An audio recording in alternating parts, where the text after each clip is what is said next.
house. And pati na rin po sa mga nakikinig ngayon, gawin nyo to sa inyong bahay. Lord, put a hedge of protections around our house. Surround us, protect us, our territories, our possessions. Lahat ng pag-aari namin ay bakuran mo, Panginoon, upang hindi masaling at manakawan at masira ng kalaban. Lahat ng ang mga gawa ng aming mga kamay ay pagpalain mo, at yung mga possession namin ay increase mo. I pray for increase, Lord, in the name of Jesus. At tinatanggap namin ang pagbabalot mo dito sa bago naming house, Lord. And even for the viewers, I pray for protection, a hedge of protection sa mga may bagong bahay, sa mga nagre-rent, sa mga house owners, Lord. Let there be a hedge of protection.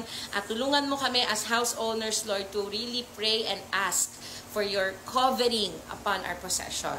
Yes, I declare that this house will be a house of prayer and encouragement.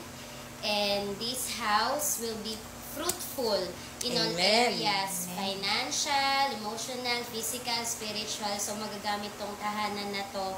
Mas marami pang tao ang makakilala kay Lord. And this house is also chosen and consecrated by the Holy Spirit in the name of Jesus. Amen. I declare that this house will continue to shine in this community. And magiging salt and light sa community ang tahanan to, at maging ang mga nakatira dito at lahat ng papasok sa tahanan to ay magkakaroon ng bagong buhay, bagong pag-asa. Gamitin ang tahanan to para magkaroon ng fellowship, ng joyful fellowship, ng joyful worship para sa Panginoon. Amen. In Jesus' name. Amen! Ayan, paano ba mag-anoint ng bahay? So, wala naman po talagang parang formula. Gumamit kayo ng anointing oil, i-anoint, ipapahid yung oil sa mga dingding, kung gusto nyo sa mga appliances, then prophetic gesture of the covering of God sa inyong mga tahanan. Ayan, so yan, konti lang inilagay ko sa kamay ko. So, Lord, thank you. We plead the blood of Jesus, Lord, over this house. At sa pagpahid po namin ang anointing oil na to, nire-represent din namin the blood of Jesus, Lord, to cover our household. And thank you, Lord. We apply, we cast out every evil spirit, every evil activity, every curses dito sa lupang to, sa bahay na to.